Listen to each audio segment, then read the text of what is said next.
In this episode of the Rebel Entrepreneur Coaching Series, there are adult themes and swear words. So please be careful. If you're listening to this in your car with your kids in the back seat, maybe listen to a different episode and come back to this one. Adult content is coming up. Business is 80% mindset. First time I heard that, I thought, rubbish.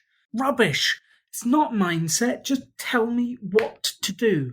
All I want to know is what to do. Give me the step-by-steps. Give me the guide. It's nothing to do with mindset. I just need to get on with it. Now, as a 40-year-old, as a 42-year-old, I look back and I realize mindset is so important.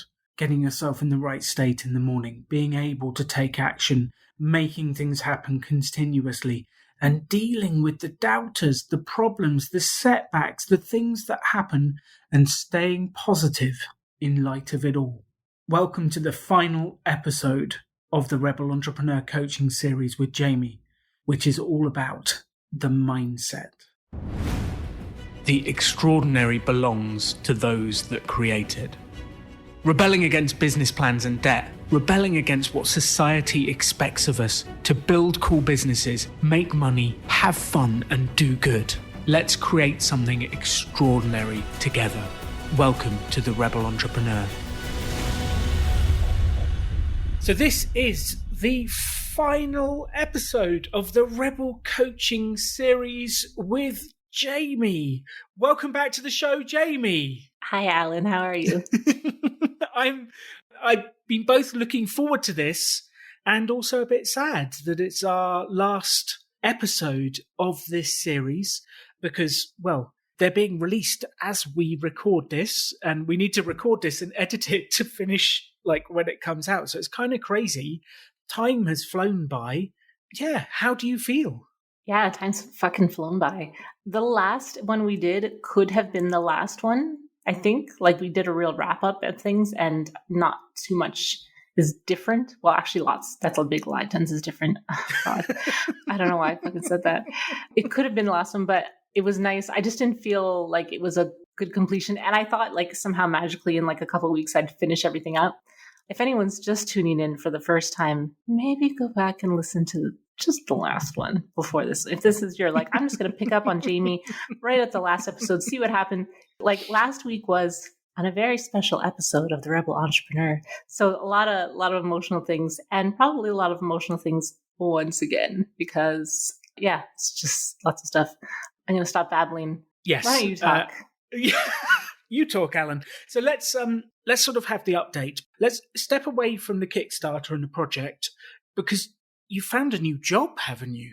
I have. I was kind of telling you off air. And when I look back at the timeline of my life since the Kickstarter, it has been fucking non-stop. Just like non-stop. And the end of it all is, and I know anyone who listened to episode 1 was like, literally episode 1, I'm like, I want to quit my job. So Yes. Spoiler alert, I did. I got an opportunity for a contract, just like a part-time contract at a company my friend is working at, and he wanted to get me in. And I was like, do I quit my job for a contract? This seems such a stupid idea. I'm getting paid a lot. Oh my God. And I'm such a jobber. I'm really good at having a job, by the way. Like entrepreneur stuff, I love. There's I want to be nothing an wrong entrepreneur. with that. Yeah, I really in my heart of hearts want to work for myself, but I am so good at having a job. I am so responsible. I am always on time for things. I never miss my deadlines. I'm just like fucking little keener. And also, I guess I have that terrified fear of just going out on my own. So I called everyone I knew, including you. I left you quite a few voicemails, if you remember, panicked, stressed voicemails of what I should do. Do I quit? Yeah, do I quit? Do I not? Like, can you please tell me what to do with my life? So the scenario was part-time contract that could turn full-time. I have savings. I had like a security blanket. And, you know, if this contract does, and I have illustration contracts. I have this other contract, which is not illustration, but it turned into illustration. What the fuck? I don't want to say too much about myself. It's an e-learning, which is online course creation. And, you know, one of my friends said, if this contract ends and you're unemployed, you can look for a job 40 hours a week. You'll find something. You have hardly been looking. And I was like, you're right. But part of me thought, no, I'll never find another job because I just won't, because I'm incompetent and I'm actually not really talented. And I fooled everyone into thinking I was talented and all that stuff. So that was all the things I were going through. Some imposter syndrome. Oh, God. So much imposter syndrome, like literally every day of my life. So I did quit my job and it was a great decision. It was the best decision ever. I hope my boss never hears this. I told them it was because I was stressed because of my father passing and helping my mom. And those were not untrue things, but I didn't tell them I had this contract.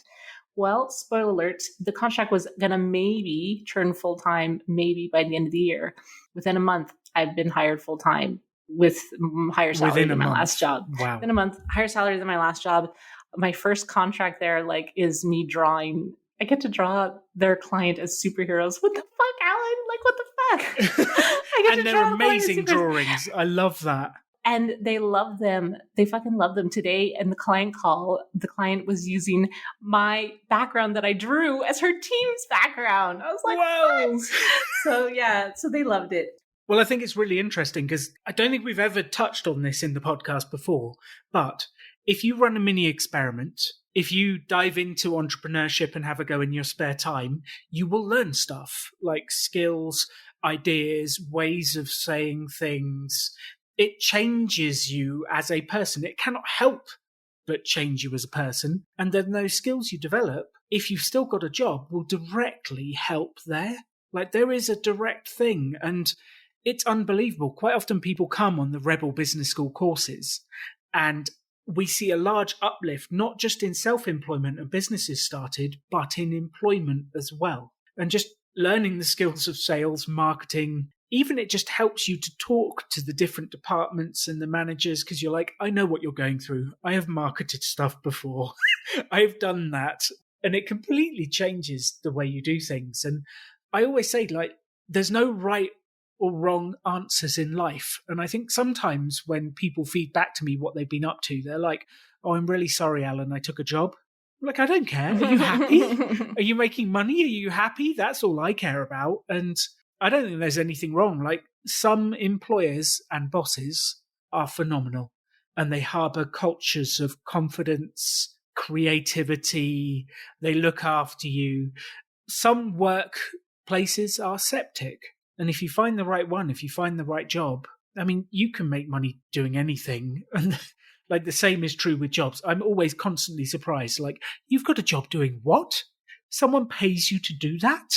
So I think, for everyone listening to this, if you go into one of these mini experiments and you do a test, don't be surprised if opportunities turn up elsewhere just because you're a more confident, happier person. And it's really interesting how it happens. Yeah, that's super interesting. I don't think I directly correlated the skills of my entrepreneurialism to this job, but there's a lot of confidence. Well, yes, in many ways, because I kind of taught myself everything I know in design and art and all the software I use and everything. So definitely that is concrete. My entrepreneurial skills concretely, used. But there's a huge confidence that I have. And even, all the marketing stuff we did, we could even talk about me putting myself out there, selling myself in the way of just being a real human person. Everyone is super excited to work with me at this company. I get along with them so easily already, there's good rapport. So I think that, there's just a lot of crossover in these things. And that's awesome. I feel really good about this. And I would love to continue the conversation about imposter syndrome because everyone loves the work I'm doing. And until that moment when I got the feedback, I was just losing sleep over these drawings. Are they good enough? Will they like them? Is the work I'm doing good? Is this shit? Just a storm of emotions of I don't feel good enough. And I know part of it is my past boss was constantly tearing apart all the work I did and never. So at one point I literally told him, why don't you just fire me? If you don't like everything I'm doing, obviously I'm not a good fit. And then he's like, oh, well, anyways, whatever, he's backtracking and no, you're good. And blah, blah, blah, blah. Anyway, so I have like this literal experience of like a boss telling me that I'm not good enough and yet hanging on to me. And then I also am sort of trying to figure out, like, I've always sort of felt this way. As a kid, I remember very vividly, like every time I go to the next grade, I'd be like, I'm going to fail. I'll never make it. And I was like not the best in my class, but I always had good grades. There was no reason for me to feel this way. And I constantly felt this way. My parents were supportive. Like, I don't know why I have. Where did this come from? Yeah. Where's this voice from? I don't know. I was going over this with my therapist and we were trying to figure out, like, and my dad was a great person who like supported us, but he was also very overbearing, maybe. Like, he would do everything for us, just everything. And so I think that like I was sheltered. I mean, it's the only thing I can think about. Like, I was sheltered a lot and I didn't have these very pinnacle growth moments where you kind of step out and do your own thing early as a young child, you know, go to the store by yourself. I don't know. I know it sounds dumb, but like this is the only thing I can kind of think of like I had a super, super, super sheltered childhood. And then the moment I grew up, it was like life was terrifying, just terrifying to me. I think it's really interesting to look to see where it comes from. But in essence, we don't really need to know, because the best thing about the past is it's the past. And we're here now, stuck together. You're stuck with me, Jaymie, on the podcast, and we can work out what to do next. Because the thing I care about most is your future. That's the thing I care about most. So what we need to do is work out how to neutralize these voices, how to help you feel confident. Because if you go out there into the world and we've got these new reference points. Okay, so let's talk about beliefs for a second. Believing that you are a good artist, believing that you are a bad artist. They are beliefs. Neither are actually true. You are an artist, and depending on perspective, some people will say great and some people will not. But they're a belief, and you get to decide on your beliefs. And the way I see it is a belief for me. Imagine a belief as a table, and the tabletop is the belief. Okay, so let's just pick, I'm going to pick something that's not related to you for a second and then we'll circle back round. So let's pick people are good. People are generally good. Okay, that's your tabletop. And then the references or the data points are the legs. So if you've only got one data point that says people are good, how solid is that tabletop? Yeah, it's not very solid at all. It'll rock. It'll fall over immediately if something pushes it, if something happens. If you've got 2 or 3 references, how solid is the tabletop? It's a little more stable. How many reference points do you think you could come up with for people are generally good? Well, I could find a lot. I like people. I think the best of them. If you've got like 50 legs on the table, it's not going anywhere. It's a rock solid, strong belief. Equally, the opposite belief, people are generally bad, you could find references for that if you wanted to look for them, couldn't you? Katie and I had our phone stolen in Colombia this week by the security guard in the building. Like, really? Anyway, we fought them. If you want to read the story, it's on my blog. Have a look at that. But there are references that go, actually, there are people who are bad. And if I wanted to back up the belief that people are generally bad, I could do, and I could build a strong belief. And every time I add a reference to people are bad, I'm almost knocking out a reference to people are good. And I get to decide which belief I want to act with. And actually, for me, I have found that in life, the best way to act is that people care. They want you to succeed. And I have chosen that belief and I keep backing it up. And there's people like you who are nice to me, and you sent me a lovely drawing for my anniversary with Katie, and like people are just generally nice to me, and it's incredible. And like I just feel full of love, and so that's how I want to operate in life. So I choose that belief and then I back it up. What I think happens to people quite often is they look for the stuff to doubt the beliefs that they have. So like, let's just go with the belief that you are a good artist. Jaymie Dillon, great artist. That's the belief. How many references have you got for good artist? I have the successful Kickstarter. I have clients that pay me for my art. I have this job where I'm getting a lot of praise from the client. That's pretty good. I don't feel the confidence in your voice there, but that's pretty good. I'm sure there's more. Yeah. My mom likes my drawings. But on the other side, how many people have tried to kick out those legs of Jaymie as a good artist? I mean, my last job. Mm-hmm. And for a while, like, it wasn't just once, it was like 2.5 years of like, So they've been like slowly chipping away at the legs to your belief. Yes. So it became weaker and weaker. And then you doubted yourself. Am I really a good artist? Like, I have this belief, but am I really? Like, it's a bit unstable. And then you kind of sat there at home and you create a drawing that you're not as happy with. And then all of a sudden, because your table is a bit rocky, because your belief is not there, it kind of wobbles. And then you get these thoughts of, am I really a good artist? Like, it's wobbling. And actually what we need to do is build your table back up, Jaymie. We need to build your confidence back up because you are a good artist. I've seen your art. Thank you. At one point you said, like, you are or are not a good art. Like, I know we're not supposed to really label ourselves. Like, to say I'm a good artist, it means that, I am this thing that's unfallible thing. And it's like, I do drawings, some of them are successful, some of them are not. Like, to say, maybe I'm just getting a little too like philosophical about it. You know what I mean? Like, is it even positive to say I'm a good artist? Like, is it positive to have this like can-do attitude, I'm a good artist? Or should I just see each work as I worked hard on this, I put the effort into this? So, like, I'm going to give you two analogies. One, let's take a sports person. I don't really care what sport, tennis, golf, cricket, boomerang, who knows what, a sport. They're all the same to me. Yeah. Except for powerlifting, they're all the same to me. Well, take a powerlifter. Like, if a powerlifter has one off day, does that mean they're not a great powerlifter? No. And like, take me. I believe, this is going to sound a little bit arrogant, but it's a belief I have. I believe I'm a very good presenter. I've been told many times my presentations are great. I have good ability to story tell. Do you think I get the off day occasionally? Yes. Even you, Alan. I'm human just like everyone else, and I have the off days. But if I have the belief that I'm a great presenter, that doesn't mean I don't continue to learn. It doesn't mean I don't continue to grow, but it just gives me this belief and confidence that when I go out there, like, actually being a great presenter is a lot about your confidence. Like, if you go out there confident and you throw yourself into it, it's incredible. And I remember watching this video back in the day about dancing. I'm not a good dancer. Okay, I have a fairly strong belief and a lot of evidence to back that up. And I was watching this video of this guy about dancing, and he said dancing is confidence. Like, it doesn't really matter what you do. If you throw yourself into it with absolute confidence, you'll look like you know what you're doing.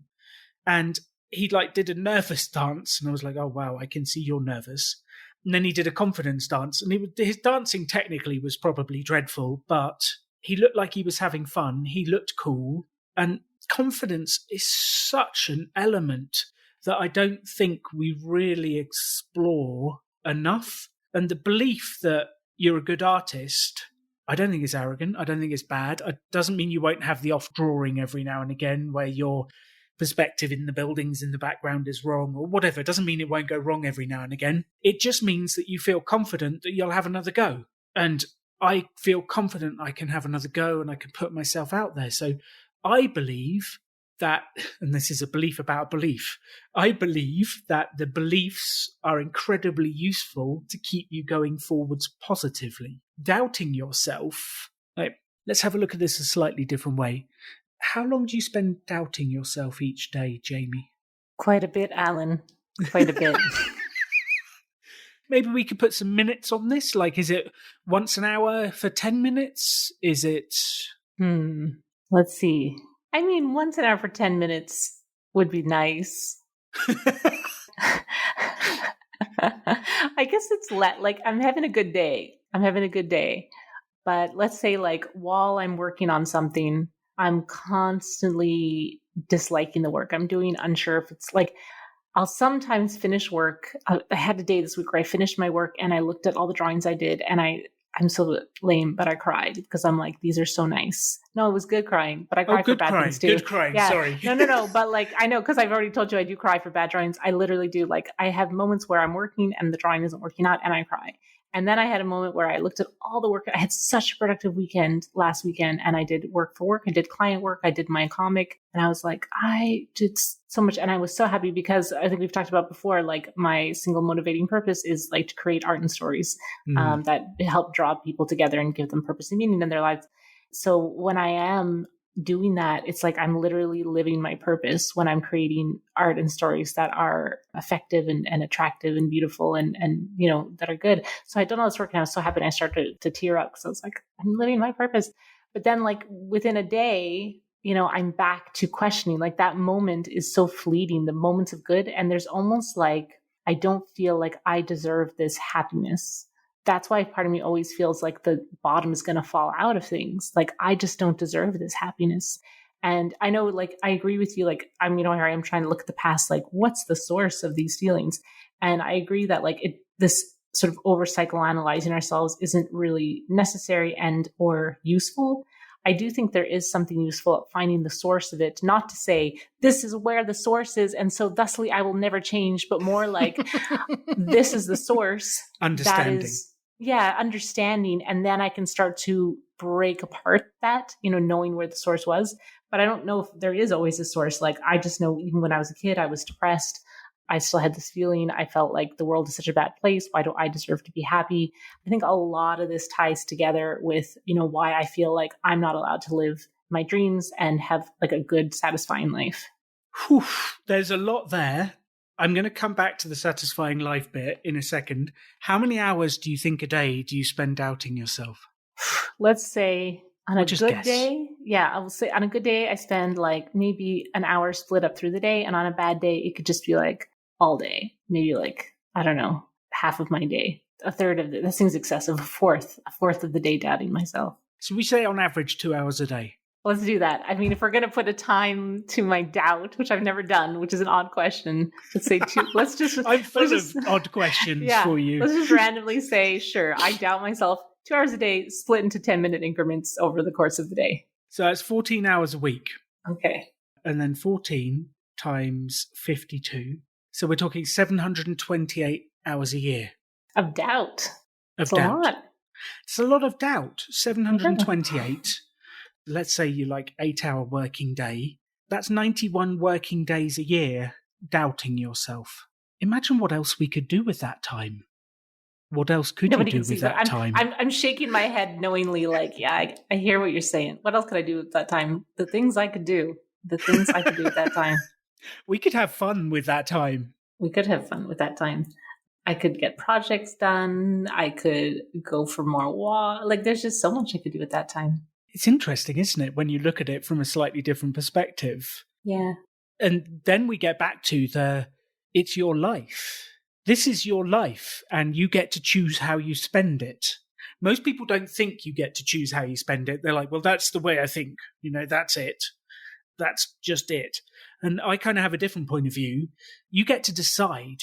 You get to decide who you are, what you do with your time, what you want to do. And yes, sometimes it doesn't feel like we get to decide because this is a repeating pattern and we've been stuck in it for a while and it keeps coming back. I understand that. I completely understand that. I've been there. I had a lot of those for a long time. However, with some tools, with some skills, with some ideas, we can take back our time. And 91 days a year.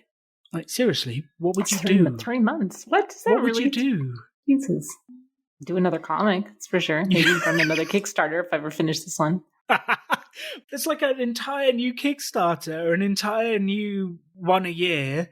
There's an entire new comic and story, living your purpose. Like, that's huge. I know, I love it. So now, Alan, how do you just magically snap one's fingers and stop self-doubting? Isn't and that get interesting? That 90 days back? Are you willing to let go of the doubt? Yes, I am, because I'm actually sick of it. Like, sometimes I tell my therapist, oh my God, did I tell you I swore at myself in therapy? Well, I mean, it was hilarious. I was talking to my therapist last weekend about my new job and how much work I have. And I said, because I'm so worried about my drawings. And then I said, Jaymie, shut the fuck up. Like, you're the creative director on this. You're literally the creative director on your first project at this new company. You don't have time to feel bad about your drawings. You don't have time for this. You literally don't have time. Shut the fuck up and finish your work. I did. And it felt really nice to just for a moment, because the deadline is tight. It felt really nice to just tell my brain, shut the fuck up and let me get on with things. So I think it is possible. I am literally sick of feeling bad all the time. I'm not like, when I was in my teens, I totally liked my sad 90s grunge music. And I was like totally living my best goth life, like listening to The Cure, crying in my room, putting my dark makeup on. Still love The Cure. And I did try to listen to the grunge lately. It was pretty depressing stuff, but The Cure is still awesome. And yeah, I was just loving feeling bad for myself all the time. And I know that. And I do not want to feel bad for myself. It actually makes me sick to my stomach, this feeling sorry for myself. I don't want it in my life. I don't want to feel it. I really don't. I really want to move on from these feelings and not have them and move forward into a life where I feel good, where I feel confident, and where I'm creating and producing, because that gives me so much joy. And I fucking turned 40 this year. I mean, I know I'm not old, but like, I'm not young either. Life is short, Let's get on with this. Let's get on with it. Yeah, exactly. Like, I'm sorry to scream. Your levels are like going crazy now. But honestly, like, I don't have time for this shit anymore. I don't have time to sit around feeling sorry for myself. I need to just move forward with my life. I love that. And this is the motivation that we need. So for everyone listening to this, the mental side of the entrepreneurship game is huge. And this is the critical stuff, because we spend so much time doubting ourselves, thinking about what could go wrong, as opposed to actually doing things. And if we actually just did and got on with it, it's incredible what we can produce and where we can get to.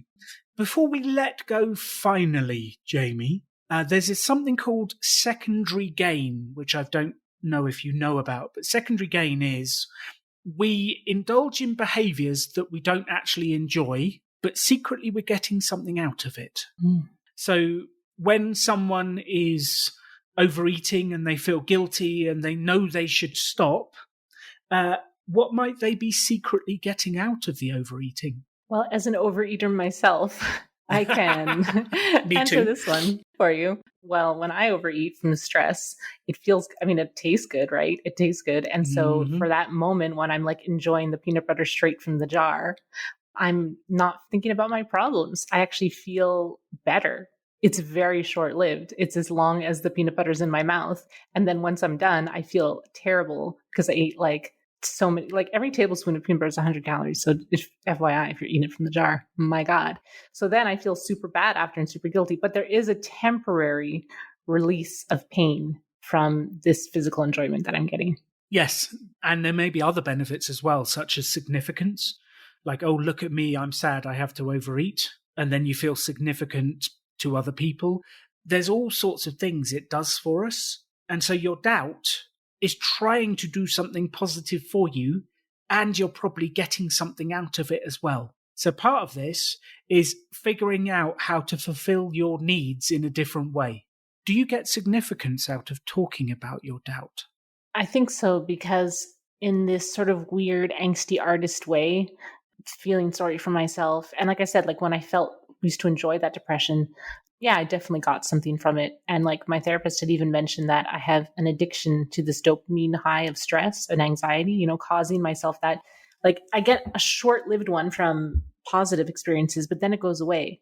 So then I give myself this constant stress of I'm not good enough, not this, not that, constant, because that gives a jolt to my system. And I feel it. Like, I don't like it anymore, but it's giving me more than just nothing, So do you think that you are willing to negotiate with yourself to find a different way to be able to get that benefit and let go of the doubt? Yeah. I mean, if it's possible, I would love to let go of that doubt. Like, I'm trying so hard to find ways to change my brain. And I have obviously, I think anyone could see that I've made a lot of gains because this job, my old job that I was terrified to leave because I didn't think I'd find anything better, I quit on a, not a sure thing with the confidence that I will find something else. So anything's got to be better than this bullshit.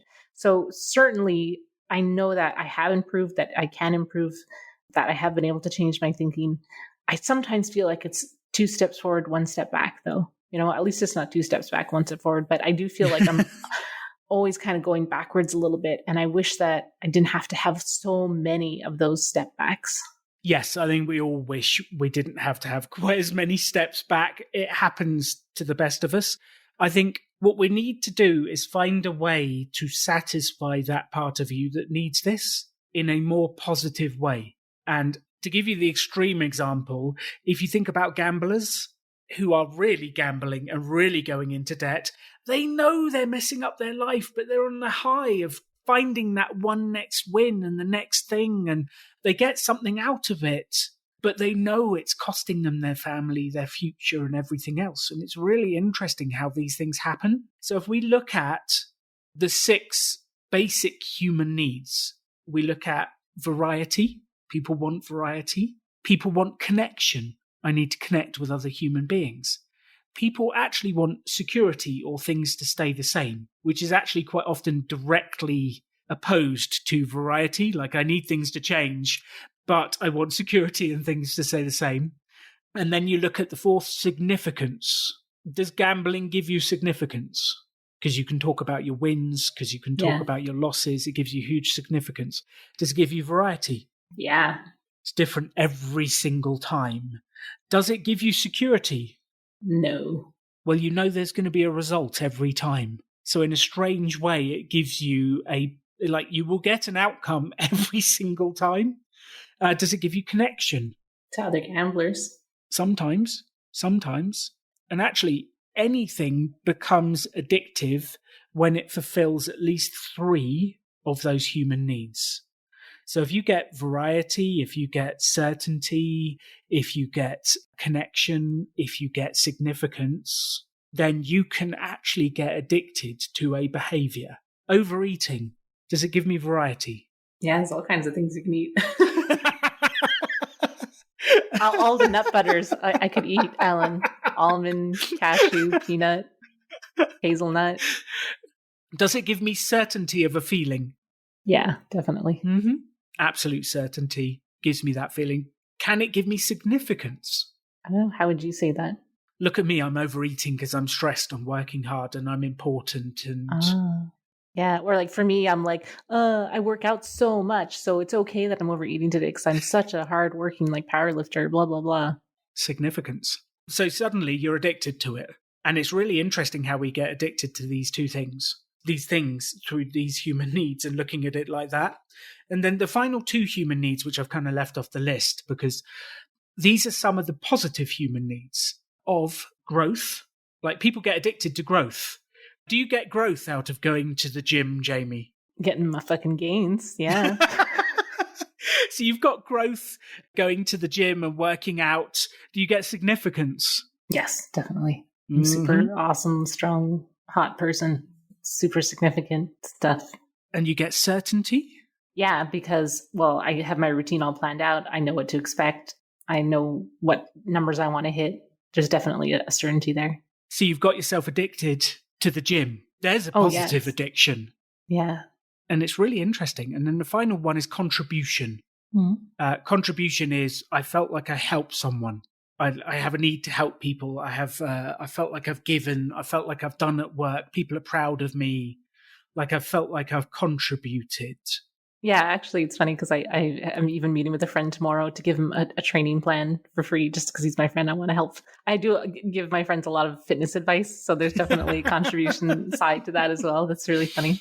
And so we've got these 6 human needs and we find different ways to fulfill them. Some of them are positive and some of them are negative. And the problem is quite often what people do is they try and stop something without having something to replace it to give you the same things. So if you just try and stop the self-doubt without having a replacement behavior that fulfills your needs, you're going to go back to the doubt because it's a reliable way to fulfill your needs. So we need to, here's the basic process, right? And you've already done this for yourself. We need to ramp up the pain to go, I have to give up this because it's too painful. And then we need to ramp up the pleasure that we're aiming towards. Like, think what you could do with 91 days. Think of the fun we could have. Think of the drawings we could create, the projects we could do, the pleasure. And we ramp it up. Yeah. I just also I just don't want to feel shitty anymore. Like, I don't like that feeling. And I do like feeling positive. I do like feeling confident. When I start to have those positive feelings, my brain is like, don't you do it. Like, as if it's so stupid, because if thinking about something made it go away, wouldn't I have no self-doubt? like it doesn't, my brain is like not listening to its own rules of jinxing, it's so dumb. But yeah, I love feeling confident, and when I'm confident, I do better work because I'm motivated and I'm not as tired and I'm not procrastinating. So I love that feeling. I want to feel confident. And I know that confidence isn't, I'm the best artist. Confidence is, I'm doing the best I can, and I know the work I'm doing is getting better and better each time I draw. That is confidence. Confidence is, this drawing might suck, and that's okay. We'll move on and do another one and figure it out. That's what confidence is. And that's what I want to feel. I don't want to feel that I do something and I'm like, oh, I suck. Why did I take on this? Is too much. I'll never be able to finish in time, blah, blah, blah. So let's give you some tools to deal with the negative stuff, and then let's look at what to go with the positive stuff. The first thought is, and this actually comes from Katie, she had a few of her own demons. Surprise, surprise, like all of us have. Lovely Katie. Oh, even gorgeous Katie has demons. Everyone does. It's part of life. And I think she got this from her coach, is when this particular side of Katie comes up, she goes, I don't negotiate with terrorists. And she will not negotiate with this side of her that's trying to attack, drag down, and fight. And she just I will not negotiate with you. You can't be reasoned with. I've tried reasoning with you for decades. It's not worked. I'm just not going to negotiate. I'm not even going to accept it. And then the second bit this one helped me so much. And you actually used it yourself recently. I was taught this many years ago on a training course, and it was to deal with my own negative thoughts and self-doubts. And it was a mantra that I could repeat if I ever got in trouble. So sometimes you get that voice, I'm not good enough, I can't draw, I can't do this, I'm just not good enough. And the mantra is, shut the fuck up, shut the fuck up, shut the fuck up, shut the fuck up, shut the fuck up. And then once you've shut it up, you go off and do something positive, because you can't leave a void. And this is part of the problem. If you have a void, a space, then that negative voice can creep back in. So you need to shut it up, not deal with it, and then go off and do something positive that will raise your energy, make you move forwards. A replacement strategy to help you get your needs fulfilled that were being fulfilled from the other thing. And if we can do that, if we can stop negotiating with it, because how long have you been negotiating with the self-doubt? Oh my God, as long as I can remember. Does it ever work? Does it ever work? No, I guess not. You mean working with it, living with it, or telling it to go away? No, working with it, negotiating, having a chat with it. No, it doesn't. Yeah, no, it doesn't work. I don't feel good ever. It feels terrible. So let's stop negotiating. Let's silence it, and let's look forward to what you can do differently. So what can we do that will positively fulfill your needs and help you to feel good? Because if we can help you to feel good, we can silence it, we can break the pattern, and we can help to start feeling confident going forwards. And this strange feeling of confidence may or may not flood your body when you're ready for it, that might replace it. And then you can just draw, and you've got all this time to create that you weren't using before. Right now, before our meeting, I was doing some color composition for work. I was planning the colors, doing my creative direction. I was thinking these color comps look terrible. I'm such a bad director. I'm never going to they're taking too long.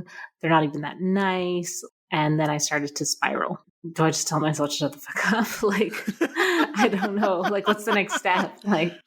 Well, is spiraling about it ever going to fix it? No, it's not useful. Didn't we talk about that?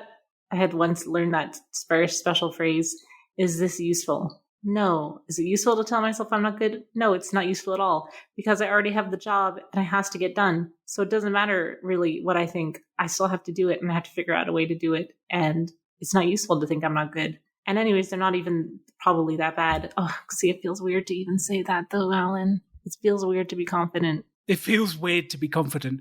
And this is something that's really important. Lots of people say to me, like, Alan, it's uncomfortable doing what you're saying. I'm like, of course it is. You've not done it. It's so different. And for a while, Jaymie, it's going to feel so different being confident. You're going to go, this doesn't feel right. This feels weird. What am I doing? Why? Like, this doesn't feel like me. I'm not a confident person. But after a while of working on it, and you start to feel a bit more confident, and it happens a few more days out of 7, and then it happens 4 days out of 7, and then confidence feels a bit more natural. It's like a coat. You know, you get a new coat, and you're like, this feels a bit weird to start with. This isn't as well worn as my old coat. This is not right. It's a bit uncomfortable. But then you wear it for a while, and I know, after a few months, you're like, I never want to wear any other coat again. This coat is amazing. I love it. It feels comfortable. It's worn in. It's right. And it's going to feel weird feeling confident for a while because you're not used to it. Does that mean it's wrong? No. And I tell you what, I have lived both ways. Most people do not believe this when I tell them, but I was the most unconfident young person you could ever meet. I was bullied heavily at school. I couldn't talk to strangers. I couldn't get a girlfriend. I hated life when I was younger. I was the most unconfident kid that you ever could have met.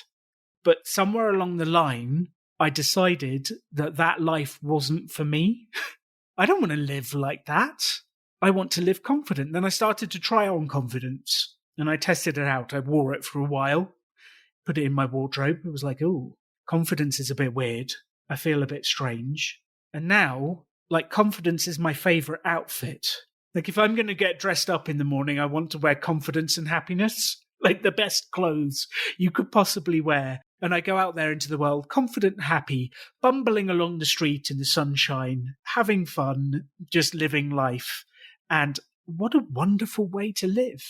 So do you think you're willing to try confidence and happiness as your new outfit? Yeah, I'm super willing to try. Okay. Are you willing to let go of the doubt? Yes. What will you do if the doubt rears its ugly head? Because it's going to come back occasionally. It's going to go, why aren't you wearing me today? I've been out of the wardrobe every day for the last 20 years. What are you leaving me behind for? Well, very specifically to my art, I don't always tell it to fuck off, though maybe I will after I finally get this driven into my head. I'm going to say, is this useful right now? Because honestly, Alan, the God's honest truth is anyone can improve, anyone, not just me, anyone can improve their art the more they practice and the more they draw. So if telling myself like my art sucks doesn't help because it's stupid. The more I do what I'm doing, the better I'll get. And the only way I'll get better is to do the work. So telling myself I suck is ridiculous. It's pointless. It doesn't make any sense because I'm literally learning as I go. I'm learning, I'm improving. And that's part of the process. That's just 100% part of the process. So let's replace that thing, oh, I suck, with how can I make version 2 better? Yeah. All right. How can I make version 2 better? I love it. And then we make version 2? Yeah, because when I go back now, I'm going to look at my color comps, and instead of being like, they suck, I'm going to be like, okay, cool. What can I do to make these better? And they're probably not as bad as I thought. Who is your harshest judge? Out of everyone in the world, who is your harshest judge? This girl right here. And sometimes does she ignore everyone else who tells her that she's doing a good job? And she goes, well, I don't care what they say. I don't believe I am. Yeah, clearly I'm a terrible friend because I often listen to myself more than my friends when it comes to self-doubt or confidence.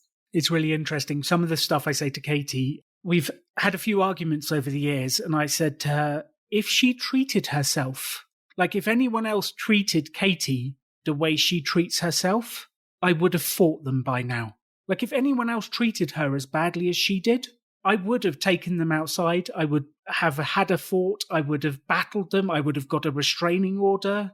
Like, she's so nasty to herself sometimes. And we've actually had that discussion, like, please be nice to my wife. I love her. Be nice to her. She deserves it.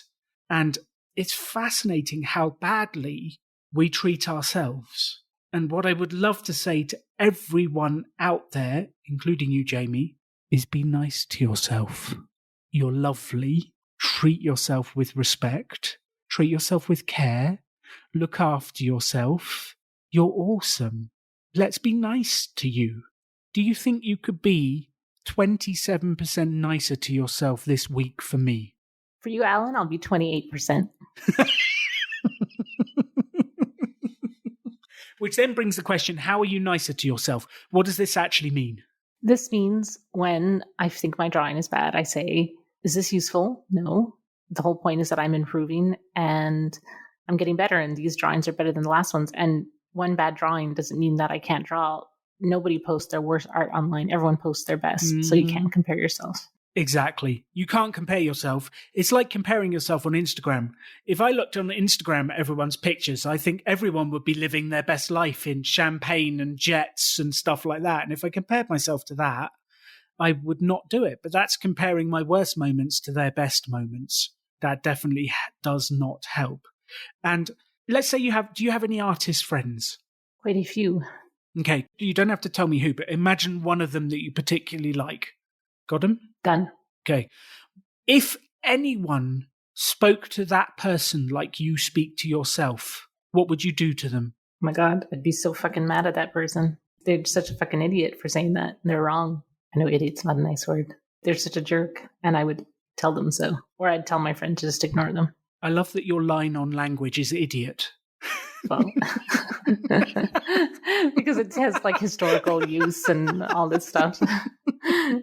It's like the R word, there's history associated with it. But you wouldn't accept it. You would not accept it for anyone else but you. So please, will you raise your standards for how you're willing to treat yourself? Yes. And this is so important for all of us because we all go through this. Every single one of us goes through this, and we treat ourselves harshly, we treat ourselves badly, and it doesn't actually help us to get where we want to get. And we're going to show you compassion and care, and we're going to look after you, and then we're going to say, how can we make version 2 even better? And we're going to focus on improving. Because I'll tell you what, if you can just feel better each day, if you can stop the doubt and feel better and look after yourself, it is unbelievable where you can get to, what you can create, how much fun you can have in the world creating art and stories that inspire, educate, and transform. It is unbelievable what you can do, Jaymie. Thank you, Alan. Well, I was not expecting this for our final episode together. I thought we'd do some kind of mundane review of each episode and what we've learnt, which would have been fun. But actually, I think this is a fascinating way to end the series because a lot of what we've spoken about is battling these demons and just freeing ourselves to be able to do what we want to do. And if we can free ourselves to go forth and create, if we can let ourselves go out there, maybe even eventually become our own cheerleader. Maybe that's a step too far right now. But it is unbelievable what we can create. So, Jaymie, this has been an episode and a half. What I would love from you right now is, what are your closing thoughts for people out there? The creatives, the entrepreneurs, the people who are taking risks, the people who are doing things, the people who've listened to this entire series. Like, what do you want to say to them? And maybe even this is you saying what you need to hear at the same time. Well, if you listen to my whole journey, including last week's very special episode, sometimes you're going to get derailed and things that you weren't expecting to happen are going to happen, like your dad dying and finalizing your divorce, etc. So that's going to happen and you can't really foresee them. But it's okay. Like, it's okay if you get behind, you just pick up and you keep going. And as we just went over today with all the self-doubt, when I look back and I listen to those old episodes of myself being so unsure, and the me now is honestly so different than, like, God, what is it, 13, 14 episodes ago? I really see that progression, and it means that all these tools really do work, that if you do put in the work mentally, you can actually shift your thinking and you can accomplish amazing things. And it's really just one step at a time. And it's funny too to listen to those old episodes and see I had specific tasks and I didn't do a lot each week, but I did enough that I got this Kickstarter done, and I'm behind in it, fulfilling it, but it's still moving forward. I'm giving updates to my backers. It's slow, but you just don't stop. If you just don't stop, you'll finish it at some point. I don't know love if that was a good, sorry, I don't know if that was a good final thought. But there you have it. Sometimes shit happens in life and you just got to keep moving forward, and it's okay if it's slow. Just don't stop. And you just keep going. I love that. I love that. What a journey this has been. Will you come back on the show from time to time and update us with what's going on, Jaymie? Because I don't feel ready to let go. I feel like I owe you at least one episode where the Kickstarter is complete, and I can tell everyone who's been listening to this scene how they're going to fulfill a Kickstarter, and super disappointed that we didn't talk about that at all. So maybe in 2 months we can be like, everything's shipped. Let me answer all your questions about shipping and printing and all that crazy jazz. So yeah, definitely, I think we should do that. But we'll say this is the end of today's, coaching series, and I'll give you an update down the road. I would love that, Alan. I don't want this to end either. I know. But you are actually back for the next episode, because the next episode we have Christina from season 1, you, and the star of season 3 on an episode together. What? I had a great time recording that episode. It was slightly unfair. So the coaching series, we've got one more episode with all 3 of the people who've been in the coaching series. And then the new guy, his name is Andrew Alinda. He runs a YouTube channel called Cali to the Crowd about calisthenics, getting fit. His first episode is how to monetize your YouTube channel. So if you've got a blog, if you've got a podcast, if you've got a YouTube channel and Instagram, there is an incredible wealth of ideas about how to monetize your channel that we've got coming up. So we will be starting that. Andrew had listened to every one of your episodes that had come out, Jaymie, and every one of Christina's. He was almost a bit starstruck meeting you both on that call. And that was a lot of fun. I thought I was going to get a lot more abuse from the 3 of you than I did. Yeah, I regret I should have pushed a little harder. So that's what we've got coming up. What a journey this has been with season 2 of the coaching series. Season 3 starting next week with that first episode. The final closing thought and closing message for everyone listening to this is, if we can spend a little bit less time doubting ourselves, if we can spend a little bit less time feeling bad, if we can spend a little bit more time feeling good, if we can increase our confidence so that we feel a little bit better each day, and we can take that time that we used to spend on the bad stuff and we can invest it in doing cool stuff and improving, and we can use the tools that have been littered through these episodes to help ourselves feel better every day, it is incredible what changes. Because the world is a completely different place when you're confident. Like, just for a second with me, imagine there are 2 worlds. World number 1 is where all the unconfident people live. They don't like to leave the house. They don't do things. There's no parties. They feel nervous talking to strangers. No one ever meets each other. That's world number 1. World number 2 is where all the confident people live. And there's confident people walking around. They say hello to each other on the street. When they're buying coffee, they smile and get eye contact with the person behind the counter. There's where all the parties happen. It's all the businesses are launched. Things happen. And there's confident people swanning around everywhere. And as far as we know, unless Star Trek was correct, there is only one world. However, this world can feel like a completely different place when you're feeling confident. So if you can just spend some of your time looking after yourself, being nice to yourself, and feeling more confident every day, the world will feel like a different place.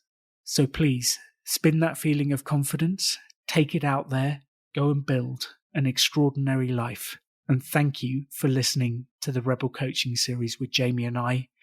Jaymie, thank you for being so open, sharing your thoughts, ideas, insecurities, and helping us all to realize we're not alone. Everyone goes through this. You can have any life you want to. Choose to build something cool. Choose to take action. Choose to work to make your dreams become reality. Stand out. Be different. Be yourself. Be a rebel entrepreneur.